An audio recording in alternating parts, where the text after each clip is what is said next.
Ontem nós vimos como o profeta Ezequiel descreveu a origem do mal, fazendo um paralelo com o rei de Tiro. Hoje nós vamos ver o profeta Isaías. Isaías faz essa comparação da origem do mal, usando a figura do rei de Babilônia, muito provavelmente Nabucodonosor, aquele que era a cabeça de ouro na estátua de Daniel 2. Veja a descrição, como que Isaías se refere a esse rei e, por paralelo, a Satanás. Brilhante estrela da manhã. Esse texto está em Isaías 14, dos versos 12 a 15. Você era a brilhante estrela da manhã. Você dizia: subirei até o céu e me sentarei no meu trono, acima das estrelas de Deus. Subirei acima das nuvens mais altas e serei semelhante ao Altíssimo. Mas como o profeta Ezequiel falou acerca do rei de Tiro, você foi jogado no abismo mais profundo.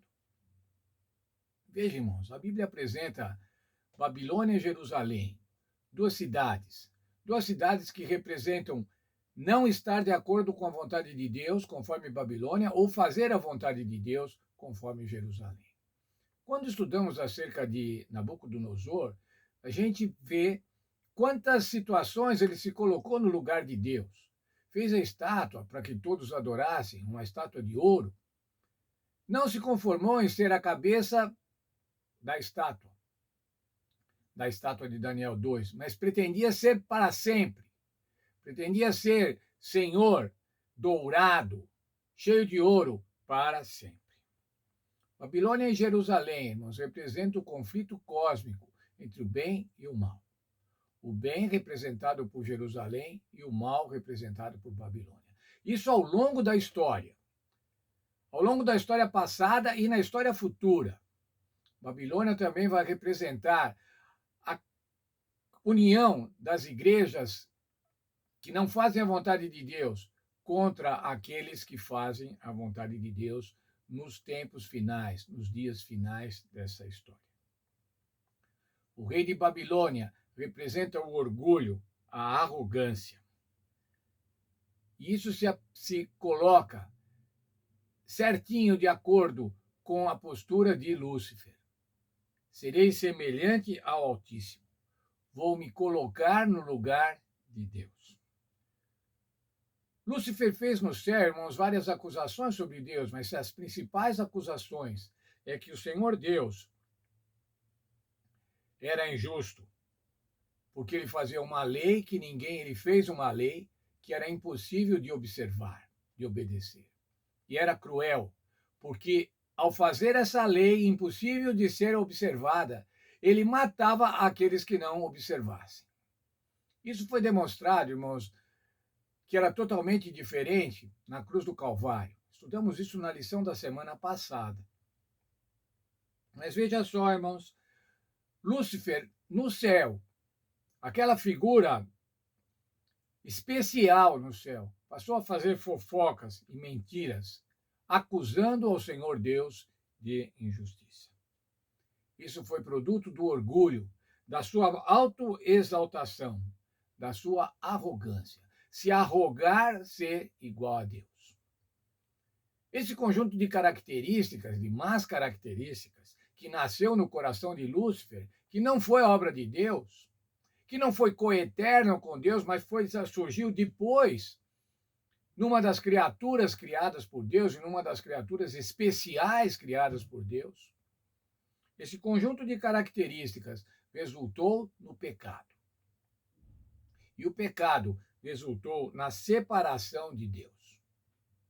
E quando nos separamos de Deus, irmãos, quando qualquer ser se separa de Deus, que é o doador da vida, que é o autor da vida, ele passa agora a estar sujeito à morte. E por conta do pecado de Lúcifer, que depois veio para essa terra, vamos ver amanhã, nós ficamos todos sujeitos à morte. Por quê? Porque contrariamos a vontade de Deus. contrariamos a lei de Deus, nos afastamos de Deus, que é o doador da vida. E ao nos afastarmos de Deus, ficamos sujeitos à morte. E o Senhor Deus, então, na sua bondade, no seu amor, para exercer a justiça, para não deixar que a justiça fosse relegada, o Senhor Deus mandou seu Filho, o Filho Jesus, Deus Filho, para que viesse aqui morrer, para pagar os nossos pecados, para pagar a nossa dívida, para que pudéssemos ser salvos. Quando o Senhor Deus veio a este mundo, irmãos, ele fez duas coisas fundamentais. A primeira foi vindicar o caráter de Deus, demonstrar ao universo que as acusações de Satanás eram falsas e que ele era mentiroso. Como diz a Bíblia, ele era pai da mentira, originador da mentira. E mais ainda, irmãos, salvar aqueles que foram tornados pecadores por causa do pecado de Adão e por causa da nossa natureza pecaminosa que assumimos após o pecado de nossos primeiros pais. Veja, irmãos, o orgulho de Satanás, lá no céu, o orgulho de Lúcifer, trouxe o mal a esse universo. E esse mal veio para esta terra. Mas o Senhor Deus deu um jeito, o Senhor Deus resolveu a questão através do sacrifício expiatório de nosso Senhor Jesus Cristo, que purifica os nossos pecados, que paga os nossos pecados e nos dá a paz e nos dá a vida. Por isso, irmãos, o tema deste trimestre é vida, morte e eternidade. Estamos sujeitos à morte, irmãos. Estamos sujeitos à morte por causa do pecado, mas o Senhor quer nos dar vida eterna. Providenciou tudo necessário e suficiente através do Senhor Jesus Cristo para que tenhamos vida eterna. E eu quero agradecer a Deus por isso, irmãos, por essa possibilidade de ter a vida eterna. Eu e você, cada um de nós, podemos ter a vida eterna por conta do sacrifício do Senhor Jesus Cristo.